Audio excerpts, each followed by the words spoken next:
Winning at life does not mean having a perfect story. It means having the courage to continue when the story does not go as planned. Life will not always ask for your permission before it changes you. Sometimes it breaks you, pauses you, or forces you to sit still while the world keeps moving. And that is where the first rule begins. Accept your reality without surrendering your dreams. Acceptance is not giving up. Acceptance is saying, this is where I am and I will rise from here. The second rule is understanding that pain is a teacher, not a punishment. Every scar carries a lesson, and every setback carries a seed of wisdom. Education does not only come from books, it comes from experience, reflection, and resilience. When life hurts, it is not asking you to quit, it is asking you to grow.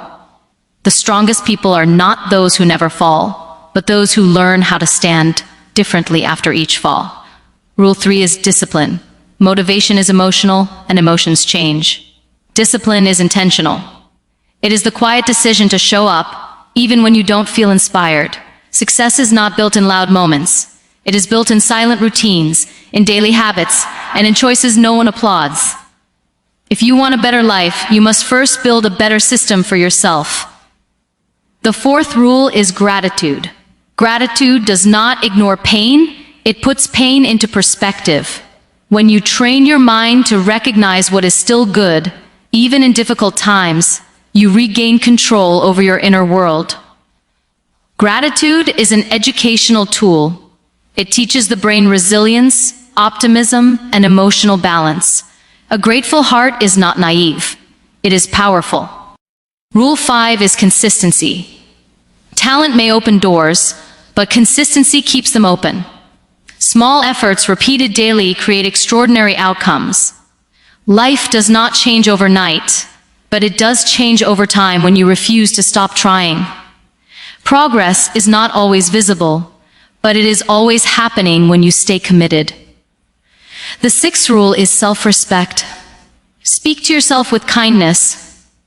The way you talk to yourself becomes the way you live your life. Confidence is not arrogance. It is clarity about your worth. When you respect yourself, you make better decisions, set healthier boundaries, and walk away from what diminishes you. Rule 7 is purpose. Your life has value beyond success and status. When your goals are connected to service, meaning, and impact, failure loses its power over you. Purpose gives pain a direction and struggle a reason. The eighth rule is resilience. Resilience is not about being strong once. It is about choosing strength every single day. Some days resilience looks like courage, and some days it looks like rest. Both are valid. Healing is not linear and growth is not rushed. And finally, the ninth rule: never let your circumstances convince you that you are finished. You are not behind. You are not broken. You are becoming. Life is not asking you to be perfect. It is asking you to be brave enough to continue. Winning at life is not about having more. It is about becoming more.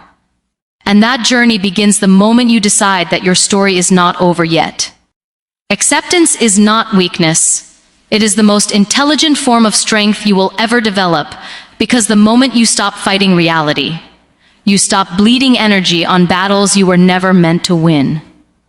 So many people exhaust themselves trying to rewrite what has already happened, replaying moments, wishing for different endings, blaming themselves, blaming life, blaming fate, and in that endless resistance, they forget that growth only begins when honesty enters the room. Acceptance does not mean you approve of the pain. It means you acknowledge it without letting it control you, and that is where power quietly returns to your hands. When life changes suddenly, when plans collapse, when dreams feel delayed or destroyed, the first reaction is denial, anger, fear. And that reaction is human. But staying there is optional. Acceptance is the shift from asking why me to asking what now. And that question changes everything. It moves you from victimhood into responsibility, and responsibility is not blame, it is ownership. Ownership of your healing, your mindset, your next step. You cannot rewrite yesterday, but you can redesign tomorrow. and acceptance is the doorway that allows you to walk forward without dragging the weight of yesterday behind you. Some people think acceptance will make them weak, silent, or passive, but the truth is the opposite. Acceptance sharpens your clarity. It teaches you to separate what you can control from what you cannot, and that distinction saves lives, careers, relationships, and mental health. You stop wasting emotional energy on the uncontrollable and start investing it where it matters.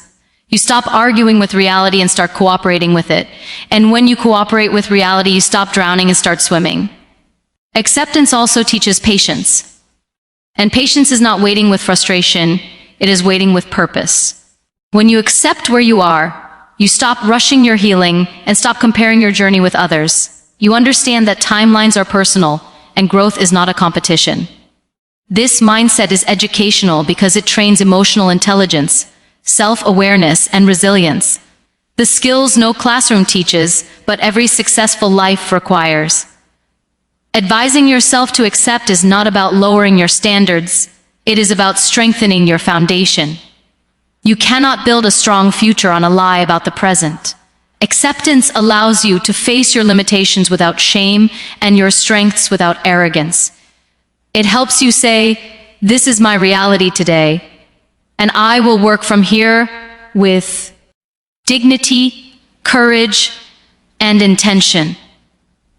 There is a strange peace that arrives when you stop resisting what is and start aligning with who you are becoming. Acceptance gives you emotional stability, and stability gives you better decisions. Better decisions create better outcomes. And slowly, quietly, you realize that acceptance was never the end of your fight. It was the moment your real strength finally showed up. Your pain is real, and it deserves to be acknowledged, but it was never meant to become the label you live under for the rest of your life. Pain is an event, not a definition. It enters your life to teach, to stretch, to awaken parts of you that comfort never could, and the danger begins when you confuse what happened to you with who you are. When you let pain define your identity, you give it permanent authority over your future. And no experience, no matter how deep, deserves that kind of power over your destiny. Pain speaks loudly, and if you don't listen with wisdom, it will teach you fear instead of strength. But when you listen carefully, pain reveals patterns, priorities, and truths you may have ignored.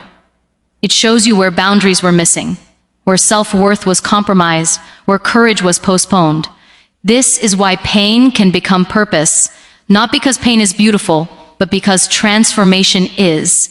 Purpose is not born from comfort. It is carved out of endurance, reflection, and the decision to rise with meaning rather than remain stuck in survival mode. Advice that truly heals does not tell you to forget your pain or rush past it. Healing begins when you face it without glorifying it. You don't need to relive the wound every day to prove how strong we are. Strength is knowing when to carry the lesson and when to put the burden down. Pain that is processed becomes wisdom. Pain that is ignored becomes behavior. Pain that is worshipped becomes identity. The goal is growth, not glorification of suffering. Education through pain teaches emotional maturity. It trains you to respond instead of react, to pause instead of explode, to choose values over impulses. When you allow pain to refine you rather than harden you, you become someone who understands others deeply, leads with empathy, and speaks with authenticity. Your voice gains weight because it carries truth, not bitterness. And people don't connect to perfection. They connect to honesty shaped by resilience. You are not required to stay broken to prove that you were hurt. Your purpose is not to bleed forever. It is to heal and help, to rise and reflect light for those still in darkness. When you convert pain into service, meaning, or wisdom, you reclaim your narrative. You move from asking why this happened to me to asking how this can shape me. That shift is where power lives. Pain may have entered your life uninvited, but purpose is a decision. You decide whether pain shrinks you or sharpens you, whether it isolates you or equips you. The past may explain you, but it does not own you. You are allowed to outgrow the version of yourself that survived. You are allowed to choose hope without guilt, joy without apology, and progress without permission.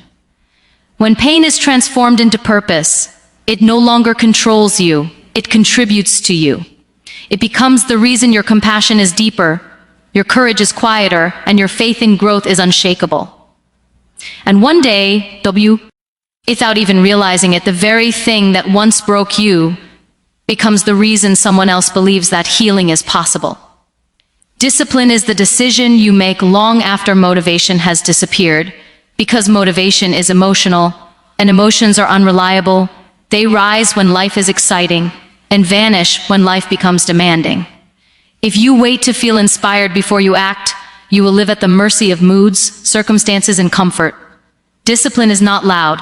It does not announce itself. It does not wait for perfect conditions. It shows up quietly, consistently, even when no one is watching and nothing feels rewarding yet. Most people fail not because they lack talent or opportunity, but because they depend on feelings to guide their actions. Advice that truly changes lives teaches you this truth early. Feelings are signals, not commands. Discipline trains you to act in alignment with your values, not your comfort. It is waking up when your body wants rest, focusing when distraction feels easier, and choosing effort when excuses sound convincing. These choices may feel small, but repeated daily they reshape identity. Discipline educates the mind to delay gratification, and delayed gratification is one of the strongest predictors of long-term success. When you practice discipline, you are teaching your brain patience, self-control, and resilience. You stop chasing quick rewards and start building lasting results. This is how discipline becomes freedom, not restriction. The more disciplined you are, the more control you gain over your time, energy, and future. Powerful reactions often come when people realize that discipline does not mean being harsh or robotic. Discipline is compassionate structure. It means creating routines that support your goals, not punish your humanity. You don't need extreme intensity. You need sustainable consistency. Discipline is not about doing everything. It is about doing the right things even when enthusiasm fades. Life will test you on ordinary days, not extraordinary ones. On days when nothing goes wrong, but nothing feels exciting either, discipline is what carries you forward. It is choosing to read when scrolling feels tempting, to practice when quitting feels justified, to continue when progress feels invisible. These moments educate your character more than any motivational speech ever could. Discipline also protects your dreams. Without discipline, dreams remain ideas. With discipline, ideas become systems, systems become habits, and habits become results. You stop negotiating with yourself and start honoring commitments to your future self. That self is counting on you to do the work now, even when the payoff is delayed. Advice rooted in discipline teaches you to separate effort from outcome. You don't control results immediately, but you do control your actions daily. When you focus on disciplined effort instead of instant success, you build confidence that is stable and internal. You begin to trust yourself, because you know you will show up regardless of mood or circumstance. Over time, discipline rewires your identity. You stop seeing yourself as someone who tries and start seeing yourself as someone who finishes. You realize that discipline was never about forcing yourself to suffer. It was about training yourself to win, step by step, choice by choice, long after motivation has walked away. Gratitude is not pretending that everything is fine, when it clearly is not. It is choosing to see clearly, without surrendering to despair. Many people misunderstand gratitude as denial of pain, but real gratitude is awareness with courage. It is the ability to say, this hurts, and yet I am still breathing, still learning, still standing.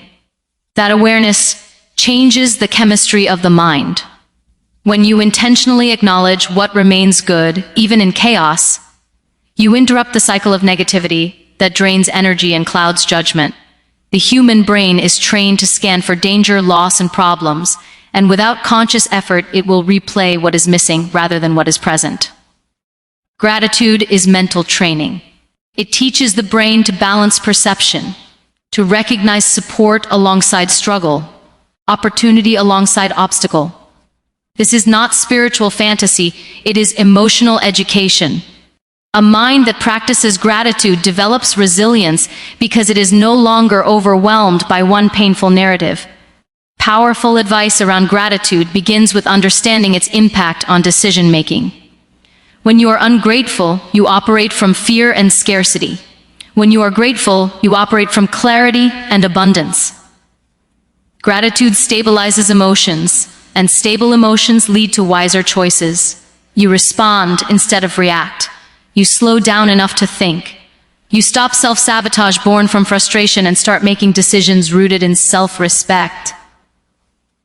Gratitude also rebuilds broken spirits by restoring perspective. When life strips things away, gratitude reminds you of what cannot be taken. Your values, your character, your ability to learn and adapt. It helps you remember at loss is not the end of worth. This shift is educational because it teaches internal validation instead of external dependence. You stop tying your peace to outcomes and start anchoring it in awareness. Some of the strongest people you will ever meet are not those who avoided hardship, but those who practice gratitude in the middle of it. Gratitude does not erase pain, but it prevents pain from poisoning your entire identity. It allows grief and hope to coexist. It gives your heart room to heal without forcing it to rush. When practiced daily, gratitude rewires habits. You begin to notice progress instead of only gaps. You celebrate effort, not just achievement. This builds confidence that is quiet but unshakable. You stop waiting for life to become perfect before you feel at peace, and that alone changes everything. Advice that truly empowers teaches gratitude as action, not just thought. Gratitude is expressed through care, responsibility, and presence. You honor what you have by using it well. You respect opportunities by preparing for them. You value relationships by showing up fully. Gratitude turns appreciation into discipline and awareness into growth. Over time, gratitude transforms survival into meaning. It teaches you that joy is not something you find after the storm, but something you carry through it. And without realizing it, the practice of gratitude reshapes your inner world so deeply that even when life tests you again, your mind knows how to return to balance, strength, and hope. Consistency is the quiet force that outworks talent when talent becomes impatient, distracted, or entitled. Talent may give you a head start, but it does not guarantee finish line because life does not reward potential, it rewards persistence. Most people underestimate the power of showing up repeatedly because it does not feel dramatic, it does not give instant applause, and it does not create overnight miracles. But consistency is how ordinary effort compounds into extraordinary results. Advice rooted in real success teaches this clearly. It is not what you do once that changes your life. It is what you do every day, even when it feels boring, slow, or invisible. Consistency trains your nervous system to trust the process. It teaches patience when progress feels delayed, and discipline when motivation fades. When you repeat small actions daily, you are not just building results, you are building identity. You stop becoming someone who tries and start becoming someone who continues. Many people quit not because they fail, but because they expect fast validation.